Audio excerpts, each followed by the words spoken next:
Once upon a time, in an African village named Okwi, there lived a beautiful princess named Amora. She was a lively and energetic young girl who brought joy to her parents' lives.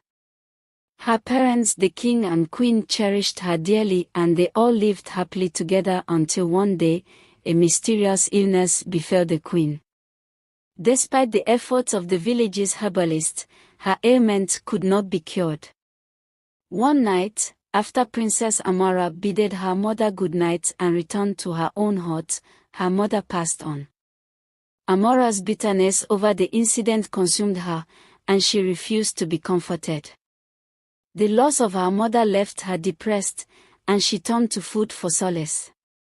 As a result, she could finish any amount of food given to her. When palace maids voiced their concerns about Amora's eating habits, the king instructed them to give her as much food as she desired, just to make her happy. But with each passing day, Amora continued to gain weight until she became the heaviest woman in the village. In Okwi, being bigger is not considered beautiful for women. The beauty standard for women is slender waist and hips. Despite being on the size, Amora had the most stunning facial features and dimples in the entire village. She was known to be a kind, humble, and respectful girl, despite her status as a princess. As her friends began to marry off one by one, Amora was left with only Chioma as her unmarried companion. They would go out to the stream together, play in the moonlight, visit the market hand in hand, and even alternate sleeping at each other's homes. One afternoon, a handsome young man approached Chioma and asked for her hand in marriage. In just 4 days, he completed all the traditional marriage rituals and brought Chioma home to live with him as his wife.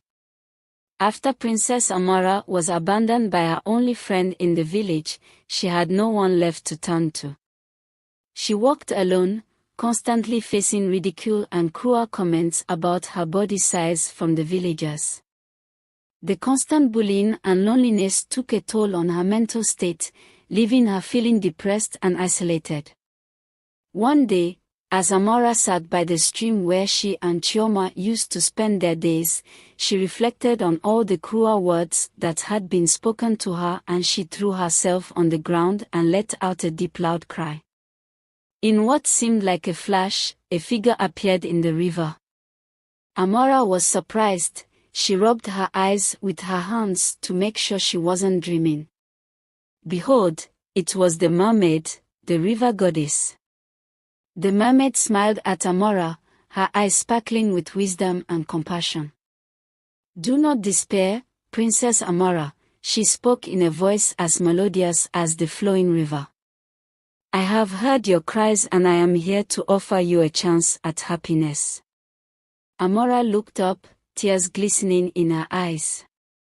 "How can I ever find happiness when I am so alone and ridiculed by everyone in the village?" she asked, her voice filled with longing. The mermaid reached out a shimmering hand towards Amora. "You possess a kind heart and a gentle spirit, princess. But to find true happiness, you must first learn to love yourself," she said softly. Amora gazed at the mermaid in awe, her heart stirring with hope for the first time in what felt like an eternity. "But how can I learn to love myself when all I see are my flaws and imperfections?" she whispered, her voice trembling. The mermaid offered to grant her a wish that would bring her happiness. Without hesitation, she asked for the ability to make anything she said come true. The mermaid warned of the potential consequences of this power, but Amora was determined to have it. Reluctantly, the mermaid handed her a small calabash and instructed her to rotate it 3 times around her head whenever she wanted to make a request. Amora held onto the calabash tightly as if her life depended on it, her heart filled with joy. She took it home, and that night, she performed a ritual by rotating the calabash 3 times over her head. She commanded that every man in the village lose their manhood and become attracted only to her. From that moment on, they would no longer desire any other woman, including their own wives, but her. The next morning, the men woke up to realize that they no longer possessed their manhood. They were drawn to Princess Amora with an intense longing and spent their days in her hut, tending to her needs and taking turns sleeping with her.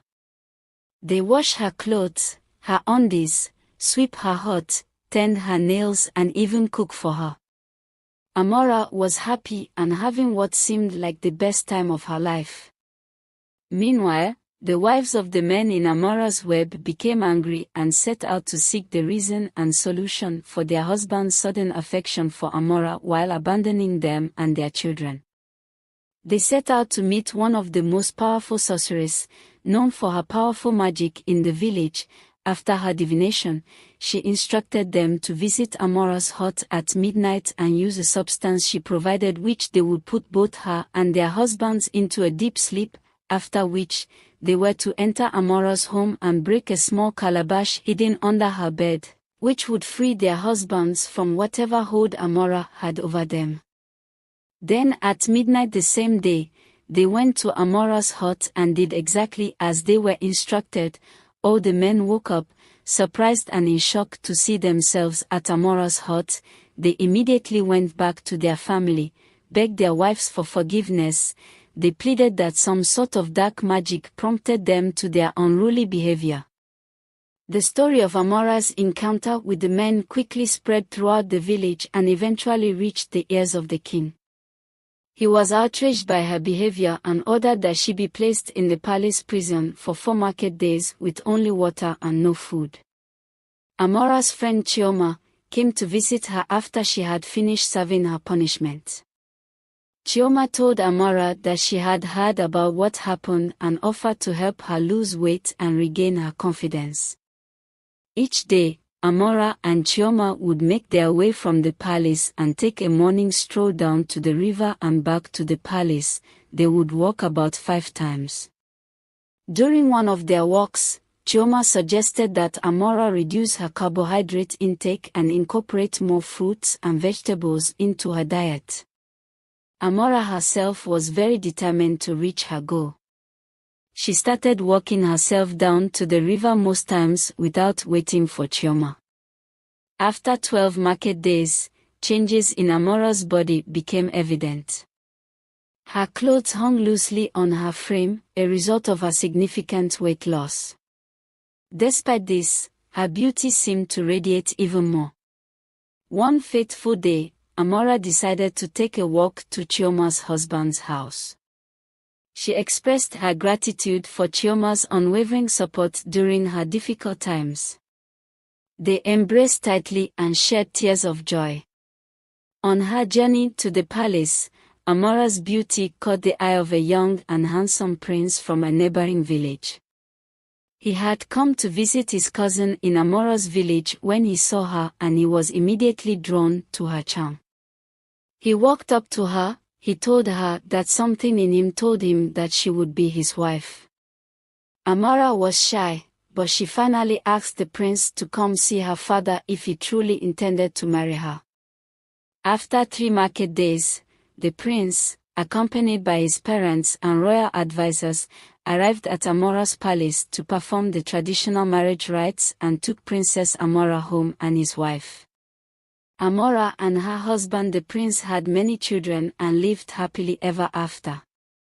Moral of the story is, we must accept and love ourselves.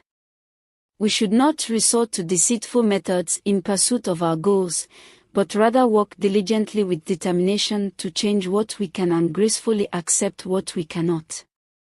And remember, don't forget to subscribe, like, comment, and share this incredible story. Thank you for watching.